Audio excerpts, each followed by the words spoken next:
سوال یہ ہے کہ روزے کی حالت میں اگر قے آ جائے ہاں جی تو کیا روزہ ختم ہو جاتا ہے یا برقرار رہتا ہے؟ کوئی نہیں، یہ تو سڑک کی آواز نہیں میرے بھائی، آپ بے فکر ہیں، جتنی جی چاہے الٹیاں آئے نا سب کچھ اندر سے باہر آ جائے، کوئی نہیں آپ کے روزے کو نقصان پہنچتا، روزہ بالکل ٹھیک ہے، باہر سے اندر نہیں کچھ جانا چاہیے۔ الٹیاں تو آ رہی تو باہر ہی کچھ نکل رہا، کیسے روزے کا کوئی نقصان نہیں ہوتا۔ اسی طرح سوئے آدمی کو دن میں کوئی خواب آیا اور اس کا پانی نکل جائے، منی احترام، اس کا بھی روزہ نہیں جاتا۔ یہ باتیں جو ان کا علم ہونا چاہیے، کئی بیچارے جو پھر توڑ ہی دیتے ہیں، نہیں کیسے بھی نہیں ٹوٹتا اور احترام سے بھی نہیں ٹوٹتا۔ جی چلے مولانا، یہاں ایک اور وضاحت فرما دیں کہ اگر یہ تو قے خود سے آئی ہے اور اگر آدمی نے خود قے کی ہو قصدن، خود اگر کسی طریقہ سے ایسا کوئی کام کیا کہ کہہ لایا ہے، وہ جان بوجھ کر جاتا رہا۔ وعلیکم السلام ورحمۃ تو مسئلہ یہ ہے کہ آج سرگی کے ٹائم نا ہاں بیٹی میری نے نا روزہ رکھ لیا، نیت کر لی، تو ہم بیٹھے ہوئے تھے جی جی، لیکن تھوڑی دیر کے بعد نا ان کو 3 الٹیاں آئی ہیں جی منہ بھر کر۔ ہاں ہاں، تو وہ روزہ ٹوٹ گیا یا نہیں؟ کیونکہ زانی ہو چکی تھی۔ اس بار آپ کے ایک تو روزہ رکھا تھا تو قے آ گئی، الٹی آ گئی، اس سے روزے کا کوئی نقصان نہیں ہے، بے شک منہ بھر کر آئی، 3 مرتبہ آئی، 10 مرتبہ بھی آتی ہے، اللہ تعالیٰ رحم فرمائے تو روزہ اس سے کوئی نہیں ٹوٹتا۔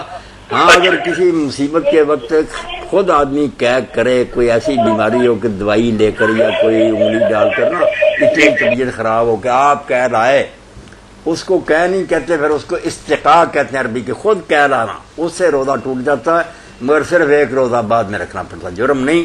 طبیعت خراب ہے تو الٹی کر لی اس نے انگلی ڈال کر یا کوئی دوائی کھا کر، تو اس سے پھر نا روزہ نہیں رہے گا۔ جو خود بخود آئے وہ بے شک کتنی ہو خیر ہی خیر ہے۔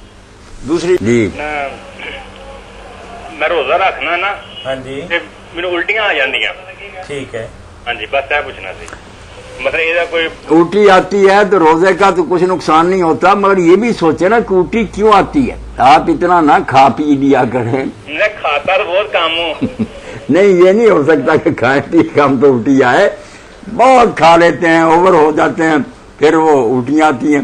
آپ کچھ صبر کریں، آتی آ کے نا شام کے وقت ہی ہیں، چلو شام کے وقت بھی آتی ہیں، بعض آدمی کی تیزابیت ہو جاتی ہے تیزابیت کی وجہ سے۔ ہاں اللہ تعالیٰ رحم میں کچھ کھاتا نہیں، آپ فکر نہ کریں، روزے کا کچھ نہیں بگڑتا الٹی اچھا جی روزہ رکھ کے جھوٹ مار لینا چاہیے؟ نہیں، توبہ توبہ تو پھر کیا روزہ، اگر جھوٹ بول رہے ہیں اور برے کام کر رہے ہیں تو بھوکا مرنے کا کیا فائدہ۔ البتہ ایک بات دوست میرے یاد رکھیں، یہ عام تجربے کی بات ہے، طب کی لحاظ سے، سن بیٹا بات سن لیں، مولانا صاحب سن بات سنتے ہیں آپ کی، ہاں جی، کہ جب کھانا کھانے لگیں نمک پاس رکھیں، یہ میری بات ایک احتیاط کے طور پر، کیا کریں؟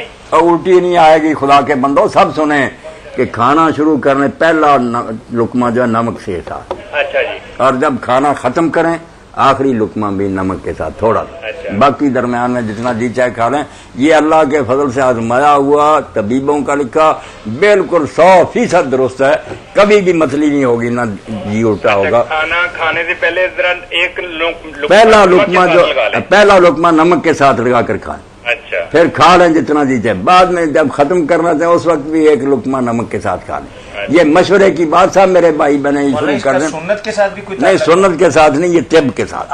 ہمارے ملک میں ایک جماعت ہے، وہ کھانا کھلانے سے پہلے تھوڑا تھوڑا نمک چکھاتے ہیں پھر کھانا کھلاتے ہیں، نہیں اچھا کرتے ہیں، جی جو ہے نا ٹھیک ہو جاتا ہے، اچھا مطلب طبی بات ہے، کوئی سنت والی بات نہیں۔ صبح اٹھ کر بھی اگر آپ سحری کے وقت اٹھیں تھوڑا سا نمک اور پانی کے ساتھ لے لینا، بعد میں بھوک بھی بڑی لگے گی۔